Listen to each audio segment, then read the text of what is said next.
नमस्कार, capital TV का खास शो राहुल का अग्निपथ देख रहे हैं आप। मैं हूं आपके साथ पूजा। राहुल गांधी और कांग्रेस का हर एक एजेंडा फेल होता जा रहा है। भारत जोड़ो यात्रा पूरी तरह से फेल रही। अडानी मुद्दे पर कांग्रेस ने पीएम मोदी को घेरने की पूरी कोशिश की। राहुल गांधी ने संसद में अडानी अडानी खूब चिल्लाया, पर राहुल का यह भी एजेंडा फेल साबित हुआ।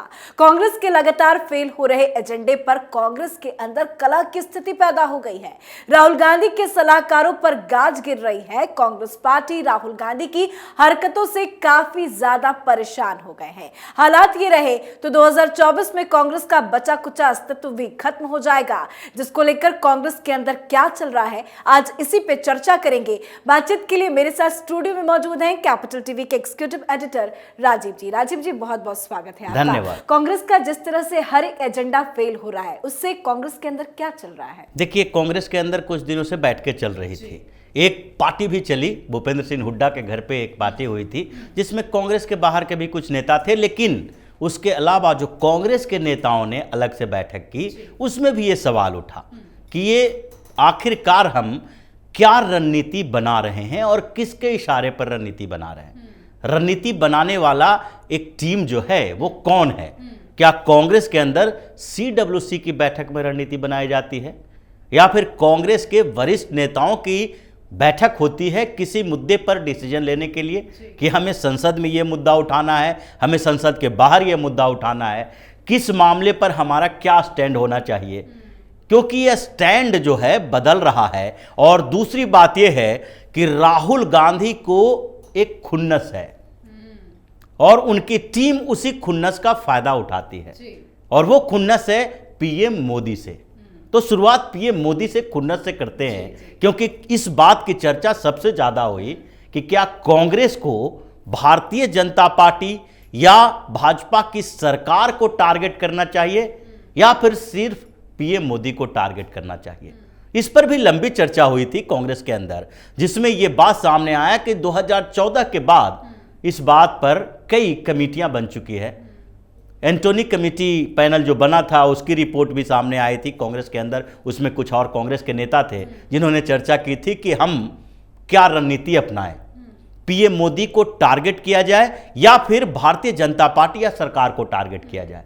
उसमें साफ तौर पर कहा गया था कि जितना आप मोदी को टारगेट करेंगे, भारतीय जनता पार्टी उतनी मजबूत होगी, कांग्रेस उतनी ही ज्यादा कमजोर होगी। इसके पीछे एक बड़ी वजह थी, क्योंकि उस समय ही कांग्रेस में यह माना जा रहा था कि अगर आप एक व्यक्ति को टारगेट करते हैं जो किसी पार्टी का प्रमुख है, जो पीएम का चेहरा है, जो पीएम बना हुआ है, अगर उस व्यक्ति को टारगेट करते हैं तो आपके पार्टी के भीतर भी एक ऐसा नेता होना चाहिए जो उनके पैरेलल हो। एक 1-to-1 की फाइट होनी चाहिए। जब कांग्रेस या पूरा विपक्ष पीएम मोदी को टारगेट करता है तो इन लोगों के पास एक ऐसा चमत्कारी करिश्माई लीडर होना चाहिए जो कि पीएम मोदी वर्सेस उनके हो। चुनाव में अगर उधर भारतीय जनता पार्टी मोदी के नाम पर वोट मांगती है तो फिर इनके पास भी एक ऐसा नेता होना चाहिए जिस नेता के नाम पर ये वोट मांगे। लेकिन कांग्रेस में तो ऐसा कोई है नहीं। उस समय भी राहुल गांधी की बात चल रही थी। अब राहुल गांधी प्रधानमंत्री नरेंद्र मोदी के सामने कैसे टिक पाएंगे, ये कांग्रेस के अंदर भी पता है। कांग्रेस के नेताओं को भी ये पता है कि जैसे ही हम राहुल के नाम पर वोट मांगने जाते हैं, वैसे ही हमारा वोट है जो 20% और नीचे खिसक जाता है। कोई राहुल को सीरियस लेता ही नहीं। कोई राहुल को सीरियस लेता नहीं है। तो ऐसे में अगर हमें 50 सीटें मिल रही है तो घट के 20 से 30 हो जाएगी। तो इसीलिए कांग्रेस में इतने दिनों से अभी तक कहीं भी किसी चुनाव में राहुल के नाम पर वोट नहीं मांगे गई। अगर भारतीय जनता पार्टी में देखें तो कोई कंफ्यूजन नहीं है। हर चुनाव में, चाहे विधानसभा का ही चुनाव क्यों ना हो, यहां तक कि लोकल बॉडी इलेक्शन जो होता है, अगर दिल्ली में MCD का चुनाव होता है तो वहां भी पीएम मोदी की बात होती है, उनके नाम पर वोट मांगे जाते हैं और लोग देते हैं वोट।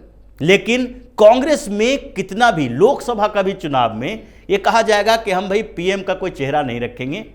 कांग्रेस की परंपराओं के आधार पर इतने सालों तक कांग्रेस ने जो देश के लिए किया है उसके आधार पर वोट दें, तो लोग समझ जाते हैं कि इतने सालों तक कांग्रेस ने बहुत अच्छा काम किया है, बहुत सारे घोटाले दिए हैं, देश को कमजोर किया है, कश्मीर को छीन लिया गया है, जो भी घोटालों की लिस्ट है, भ्रष्टाचार में संलिप्त नेता हैं, तो फिर लोगों को पता चल जाता है कि कांग्रेस ने जो इतने सालों तक किया है उसके बदले उनको 30 सीट दो। किसी तरह से घीस घास के 40-45 सीटें आ जाती है। तो वही बात चली इतने सालों तक, और फिर एक बार राहुल की टीम ने ये सोचा कि हमें पीएम मोदी के खिलाफ एक ऐसा नेता चाहिए जो मैच्योरिटी का लेवल जिसके अंदर हो। और इन लोगों ने, जो राहुल के चापलूस चाटुकार टीम है, इन लोगों ने राहुल गांधी की छवि सुधार की कोशिश की, उनकी छवि बदलने की तैयारी में जुट गए। और यही छवि बदलने की जो पूरी प्लानिंग थी वो भारत जोड़ो यात्रा के तौर पर सामने आया। ये भारत जोड़ो यात्रा जो है ये राहुल गांधी की छवि सुधारने की कोशिश है। लेकिन फायदा क्या हुआ? ये कांग्रेस की छवि सुधारने की कोशिश नहीं थी, लेकिन उसका भी नतीजा सिफर, कोई फायदा नहीं हुआ।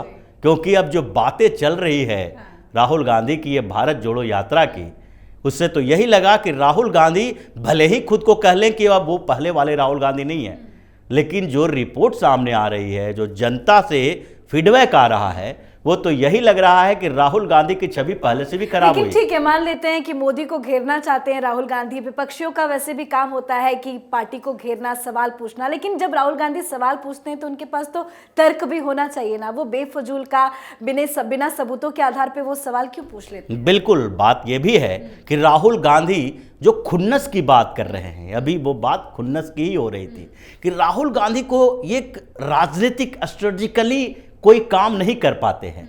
ये उस पर्सनल खुन्नस का हिस्सा है कि इनको लगता है कि अगर मोदी मैदान में नहीं आते 2014 में तो कांग्रेस की सरकार बन जाती। मोदी ही थे जो कांग्रेस के रथ को रोके, क्योंकि और भारतीय जनता पार्टी के पास भी कोई इतना बड़ा नेता नहीं था कि अगर 2014 में पीएम का उम्मीदवार बना देती भारतीय जनता पार्टी तो वो कांग्रेस को इस तरीके से उखाड़ के फेंक देती। इसीलिए इनको लगता है कि मोदी के खिलाफ बात करो, मोदी को टारगेट करो, और उसमें ये समझ ही नहीं पाते हैं कि विपक्ष का काम सरकार को टारगेट करना है, उसकी नीतियों की आलोचना करना है, नीतियां सही चल रही है या नहीं उस पर बात करनी है। आप एक व्यक्ति पर निशाना साधोगे और उस व्यक्ति को करप्ट घोषित करने की कोशिश करोगे जिस पर कोई विश्वास ही नहीं कर सकता। मोदी खुद कह रहे हैं जितना कीचड़ उठा लोगे उतना तो कमल खिलेगा। बिल्कुल सही बात है, क्योंकि अगर आप मोदी के ऊपर अटैक कर रहे हो, राफेल के मुद्दे पर कह रहे हो कि मोदी ने दलाली कर ली, तो हिंदुस्तान तो छोड़ दीजिए, दुनिया का कोई भी व्यक्ति इस पर विश्वास नहीं करेगा कि जिस व्यक्ति ने बचपन में घर छोड़ दिया, जो इतने सालों तक सार्वजनिक जीवन में रहने के बाद, ऐसा नहीं है कि मोदी जब गुजरात के सीएम नहीं बने थे तो सार्वजनिक जीवन में नहीं थे, वो कई प्रदेश के भारतीय जनता पार्टी के चुनाव प्रभारी रह चुके थे, पंजाब के भी रहे, हिमाचल प्रदेश के भी रहे, जो बार बार कहते हैं हिमाचल प्रदेश से हमारा पुराना रिश्ता है, वो कई प्रदेशों के चुनाव प्रभारी रह चुके हैं, 10-12 देशों का दौरा कर चुके थे संघ में रहते हुए। ऐसा नहीं था कि पहले वो कुछ कर नहीं रहे थे, अचानक से एक सीएम बन गए, और सीएम बनने के बाद उन्होंने खुद के लिए, अपने परिवार, गुजरात में रहते हुए उनके सारे भाई बांधव हैं जो पहले का जो काम कर रहे थे वही कर रहे हैं। ऐसा नहीं है कि वो मायावती की तरह अपने भाई को करोड़ों रुपए का मकान दिलवा दिए, करप्शन में संलिप्त हो गए, अगर उनका कोई नहीं है। मायावती भी कहती है शादी नहीं की है, सुश्री मायावती हैं, लेकिन लोग ये विश्वास कर लेंगे कि वो करप्ट है। उसी तरीके से ममता बनर्जी के खिलाफ विश्वास कर लेंगे, क्योंकि अभिषेक बनर्जी को गोद ले रखा है, सीएम बनाना चाह रही हैं, करोड़ों के घोटाले का आरोप है। अगर एक भी आरोप मोदी के खिलाफ लग चुका है गुजरात से लेके अब तक सार्वजनिक जीवन में कभी भी, तो फिर लोगों का थोड़ा बहुत विश्वास डगमगाएगा कि ये घोटाला कर सकते हैं। अब इस बात को समझे बगैर अगर राहुल गांधी उन्हीं के ऊपर करप्शन का आरोप लगाएंगे तो उनका क्या हश्र होगा, ये सामने में दिख रहा है। तो इसी बात को लेकर कांग्रेस में कंफ्यूजन है कि पहले राहुल गांधी अपने पर्सनल खुन्नस छोड़ के स्ट्रेटेजिकली काम करें, रणनीति बनाएं। लेकिन ये जब आपस में ही बढ़ते रहेंगे तो 2024 में तो कोई काम नहीं आएगा। देखिए 2024 की रणनीति कांग्रेस बना नहीं रही है, बेसिकली बात यही है, क्योंकि कांग्रेस को पता है कि 2024 और 2029 ये दोनों चुनावों में कांग्रेस का कुछ नहीं हो सकता, क्योंकि 2024 में तो मोदी ही रहने वाले हैं, 2029 में भी वो कमान किसी को सौंप कर ही छोड़ेंगे, यानी कि वो जिता के ही चुनाव जाएंगे अगर संन्यास भी लेंगे तो इसलिए अगले 10 सालों तक कांग्रेस का कुछ नहीं हो सकता। ये लंबी प्लानिंग बना रहे हैं कि अपने बच्चों के लिए हम क्या छोड़ के जाएंगे कांग्रेस में। थोड़ा सा इमेज सुधार रहे हैं। बिल्कुल जी, बहुत बहुत धन्यवाद समझाने के लिए। तो कांग्रेस का हर एजेंडा फेल होता जा रहा है। संसद में राहुल गांधी का मोदी सरकार के खिलाफ आक्रामक रूप दिखा।